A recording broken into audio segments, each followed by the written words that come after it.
अरे वाह प्रिया, क्या बात है। अब तो बहुत जल्द तेरी भी शादी हो जाएगी और तू भी हमारी तरह ससुराल में सुबह शाम बर्तन मांजेगी। ये तुम्हारी गलतफहमी है, क्योंकि मेरे ससुराल वाले बहुत अच्छे हैं।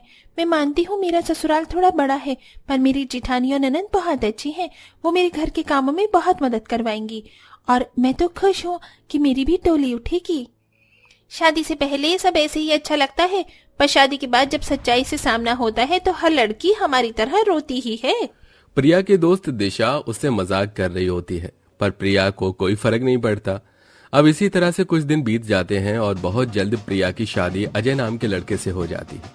अजय से शादी करने के बाद प्रिया बहुत खुश थी, पर शादी के 2 दिन बाद ही उसकी सास उसे सुबह 4 बजे उठाने के लिए उसके कमरे के बाहर आकर खड़ी हो जाती है। प्रिया बहू उठ जा, सुबह के 4 बज गए हैं। हमारे घर का रिवाज है, बहू सुबह 4 बजे उठकर घर के सारे काम कर लेती है। और एक तुझे देखो, तू अभी तक सो रही है। यहाँ तेरे ससुर जी भूखे हैं, बहू अब उठ जा। अरे यार प्रिया, उठ जाओ ना, मुझे भी भूख लग रही है। जाकर जल्दी से खाना बना दो। पर मेरी पहली रसोई तो हो गई है ना, अब क्या जरूरत है सुबह के 4 बजे उठकर खाना बनाने की? और इतनी जल्दी कौन खाना खाता है? हम खाते हैं, अब जल्दी उठो वरना माँ यहाँ से हिलेगी नहीं और मुझे बहुत नींद आ रही है।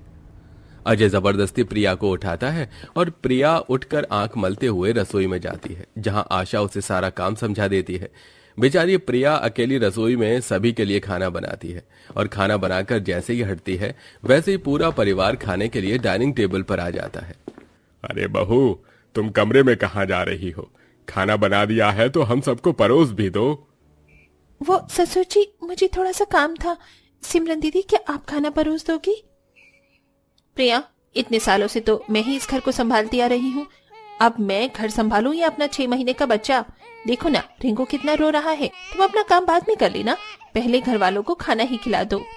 हाँ भाभी, जल्दी से खाना लगाओ, भूख से मेरी जान निकल रही है।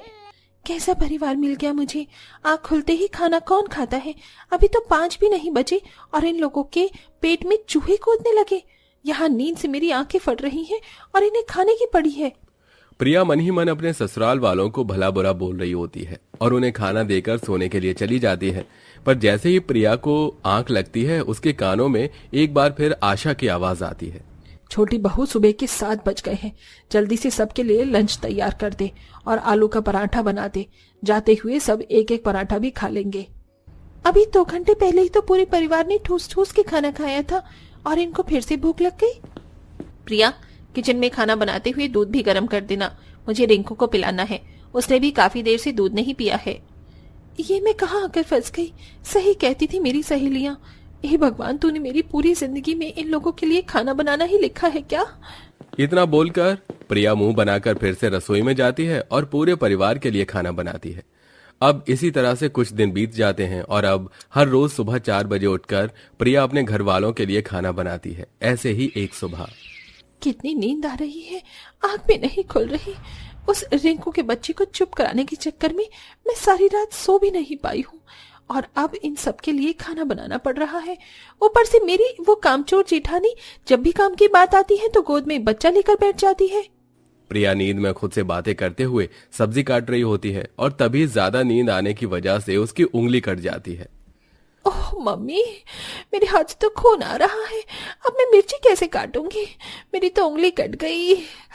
एक काम करती हूँ, जेठानी जी को बोल देती हूँ, वो सब्जी काट देंगी। प्रिया सारी सब्जी लेकर सिमरन के पास जाती है और न चाहते हुए भी सिमरन को प्रिया के कामों में मदद करवानी पड़ती है। अब इसी तरह से कुछ दिन बीत जाते हैं और फिर एक बार नींद में खाना बनाने के चक्कर में गरम तेल के छींटे प्रिया के हाथों पर आ गिरते हैं। आउच माँ जी, दीदी मेरा हाथ जल गया, मुझे बहुत दर्द हो रहा है। प्रिया, मुझे समझ नहीं आता कि कैसे कभी तुम्हारा हाथ जलता है तो कभी तुम्हारी उंगली कट जाती है। कहीं ये सब तुम जानबूझकर तो नहीं करती? भाभी, अब छोटी भाभी नींद में काम करेंगी तो ऐसा ही होगा ना। कोई बात नहीं प्रिया, खाना बनाने में इतना तो लगता ही रहता है। ज्यादा हाथ नहीं जला, तुम आराम से पूड़ियां छान लो, मैं बाकी के काम कर लेती हूँ। हमेशा की तरह आज भी सिमरन और शीतल बहाने बनाकर सारा काम प्रिया के ऊपर छोड़कर चली जाती हैं और प्रिया जख्मी हालत में भी सबके लिए खाना बनाती है। और इसी तरह से कुछ दिन बीत जाते हैं और एक दिन फिर प्रिया नींद में सब्जी बना रही होती है, जिस वजह से उसकी सब्जी जल जाती है। हे भगवान, अब क्या करूं? कल रोटी जल गई थी और आज सब्जी जल गई। अब क्या करूं? इन भुक्कड़ों को कैसे चरने के लिए दूं? मुझे तो समझ ही नहीं आता, ये लोग इंसान है या जानवर? और अगर इंसान है तो कैसे इंसान है जो सुबह 4 बजे से ही जानवरों की तरह चरने लगते हैं? इनका मुंह भी नहीं थकता, ऊपर से इनकी फरमाइश देखो, सुबह सुबह इन्हें पूरी खीर खानी होती है। अरे इतनी सुबह ये सब कौन खाता है? इनकी वजह से किसी दिन कहीं मैं पागल ना हो जाऊं। प्रिया अपने घर वालों की हरकत से परेशान हो जाती है और जल्दी से जली हुई सब्जी फेंक कर दूसरी सब्जी बनाती है। जहां एक तरफ प्रिया सुबह 4 बजे से ही सबके लिए खाना बना रही होती है, तो वहीं दूसरी ओर सिमरन अपना छोटा बच्चा लेकर हमेशा काम से बचने की कोशिश करती है। और ऐसे ही एक दिन प्रिया की तबीयत खराब हो जाती है और जब आशा उसे उठाने जाती है तो अजय अपनी माँ से कहता है, माँ, आज प्रिया की तबीयत खराब है, उसे आराम करने दो। बेटा, सरासी तबीयत ही तो खराब है, बहू दवाई खाकर खाना बना लेगी। अगर बहू खाना नहीं बनाएगी तो इतने सारे लोगों के लिए कौन खाना बनाएगा? माँ, घर में भाभी भी तो है ना, और जब से प्रिया इस घर में क्या आई है वही काम करती है। उसका हाथ जले या हाथ कटे आप लोगों को कोई फर्क नहीं पड़ता, पर आज प्रिया की तबीयत खराब है और मैं उसे ऐसी हालत में घर का कोई काम नहीं करने दूंगा, क्योंकि ये मेरी बीवी है और मुझे उसकी सेहत की परवाह है। अजय बेटा, हम तेरी बीवी के कोई दुश्मन नहीं है, पर सिमरन बहू के गोद में छोटा बच्चा है, वो बच्चा लेकर कैसे काम करेगी? माँ, रिंकू अब 7 महीने का हो चुका है और रिंकू को आप और शीतल भी संभाल सकते हो। अजय की ऐसी बातें सुनकर आशा मुंह बनाकर खुद रसोई में खाना बनाने के लिए चली जाती है। आज बहुत दिनों बाद आशा ने खाना बनाया था, जिस वजह से उसकी सब्जी में मसाला तेज हो जाता है और तेज मसाले वाली सब्जी खाने की वजह से शीतल और अर्जुन की तबीयत और खराब हो जाती है। माँ, तुमने कैसा खाना बनाया था? मेरे पेट में दर्द होने लग रहा है, अब जल्दी से डॉक्टर को बुलाओ। हाँ भाग्यवान, अगर तुमने समय पर डॉक्टर को नहीं बुलाया तो हम भगवान को प्यारे हो जाएंगे। अरे बुला रही हूँ डॉक्टर को, डरो मत, आप लोगों को कुछ नहीं होगा। अब जल्दी से आशा डॉक्टर को बुलाती है और डॉक्टर आकर शीतल और अर्जुन का चेकअप करते हैं और आशा से कहते हैं, माताजी, पूरे दिन तेल मसाले वाली चीज खाओगे तो तबीयत ही खराब होगी ना।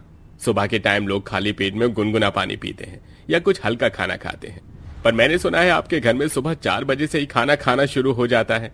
अगर ऐसे ही खाना खाओगे तो आने वाले टाइम में शरीर फूल जाएगा और आप सबका शरीर बीमारियों का घर बन जाएगा। अगर अच्छी हेल्थ चाहिए तो 3 वक्त का खाना खाना शुरू करो, ना कि सुबह के 4 बजे से। आप क्या समझाना चाहते हैं डॉक्टर साहब? मैं सब समझ गई। चलिए, फिर तो बहुत अच्छी बात है। मैं उम्मीद करता हूँ कि अब आप लोग सुबह 4 बजे से ही खाना शुरू ना करें और समय पर खाना खाएं। अच्छा, मैं चलता हूँ, आप सब अपनी सेहत का ख्याल रखिएगा।